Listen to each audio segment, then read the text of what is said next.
Hey Bourbon fans, it's me, Tim, the Suburban Dad. Have you ever gone to an event that requires some whiskey and you think, man, I just am not sure which bottle is going to be best for this situation? I know I have, but I've come to some conclusions and I'd like to share some tips with you. So let's get to it.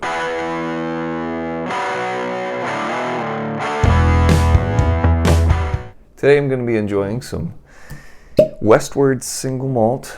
It's an American single malt from Oregon. So that just sounded good today. So I'm going to drink that while I talk to you. So this summer, or any time of the year really, you're going to be going to different get-togethers, events, and Lord knows you want to have some bourbon with you. So what really is going to be the best fit? Well, depends on a few different factors, including the type of crowd that's going to be there. Are they bourbon enthusiasts? Are they casual drinkers? They have no idea what they're sipping on at all. How many people are going to be at this event? What kind of food are you going to be having, or what kind of activities are you going to be doing? All this plays a role. So let's start with casual get together. Maybe it's a backyard barbecue at somebody's house. There's a bunch of people there. So in that situation, you don't want to bring anything too nice because it's a big crowd. It's a lot of chaos. You can't really appreciate the quality of a good bourbon in that situation. So nothing too nice, but you still want to enjoy what you're bringing, not just something really crappy that nobody's going to like. So in that situation, a good option would be Old Tub by Jim Beam or Maker's Mark 46. Maker's 46. There's two different price points. Old Tub's around $22. The Maker's Mark is around $35 or so. Depends on what you're willing to drop there. Both of those are pretty casual drinkers, and they're not going to break the bank. If you're wanting to be even cheaper, go with Old Tub. It's different enough where people don't realize, oh, it's a cheap bottle. They won't know. And it's 100 proof, so it's got some good kick to it. Anybody along the bourbon enthusiast spectrum can enjoy it. Next bourbon to have in your lineup is Rare Breed. Wild Turkey Rare Breed. This one is really great because it's pretty easy to find. It's fairly reasonable, like $45 to $50, somewhere in there. It's high proof, and it's delicious. I mean, it's from that description alone, it's pretty great all-around bourbon. It's great for an event where maybe a dinner party, just a few couples, or not a huge group. Somewhere where you can sip on it, chat about it a little bit, enjoy the quality of the product. Maybe these people aren't super enthusiastic about bourbon, but they're open to trying some, or they are starting to dabble a little bit. This is a great bottle for just that. A lot of bang for your buck, and it's a great entry level to some of the barrel proof bourbons. It's going to be a home run, I can guarantee. Now, side note, this one is not a bourbon. Disclaimer, it's not a bourbon. If you want to be a little bit more unique or bring something off the beaten path, especially during the summer months, this is a great, very fruity drink.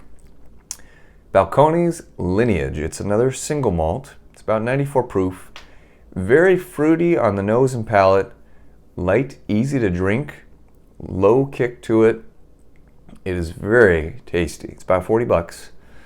And it's great for a nice warm summer evening. It's another great one for small gathering or group that enjoys a little bit more of a particular drink as opposed to just sloshing down whatever's in their cup. Next we have Booker's. I mean, Booker's is it's an impressive looking bottle. This is a great one that you can impress people with, especially if they're not super familiar with bourbon, but again, they're wanting to explore a little bit more or learn more about it, or they just like cool stuff. Bring a bottle of Booker's with you and keep it in the wood case. It adds to the effect. Plus, it's freaking delicious. Just recently, my wife and I attended a dinner event for my son's school, parents only. It was at a nice venue with dinner and a live band. Me and one of the other dads had a chat ahead of time, and we agreed he was going to sneak in some Bookers because, let's face it, what kind of crap are they going to have at the bar there? Well, bourbon. And sure enough, I got there first, and I got a drink. They didn't have the stuff to make an old-fashioned, so okay. Whiskey sour? Yeah, we could do that. Okay, great.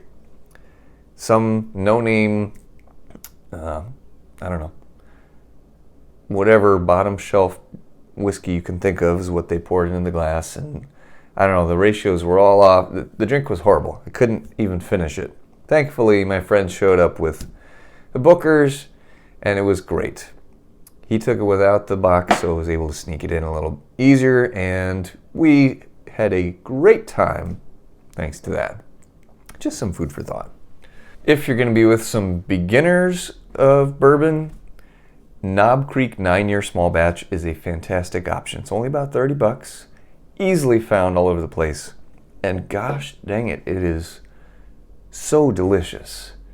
It's really, really hard to beat. If you're trying to convince somebody to be a bourbon fan, that is a great one to sell them on. Great price, great taste, easy to find. It's a winner, for sure. And last but not least, if you want to be a little bit more fancy or show off a little bit, be the cool guy, maybe bring Eagle Rare or Stag Junior. Both of those, at least around me, are hard to find, and they can run very expensive if you don't catch them at retail, which I really try to. I really do. I give you two options there. Eagle Rare is only 90 proof. Still fantastic flavor. It's a nice, easy sipper. Stag Junior, 125 plus proof.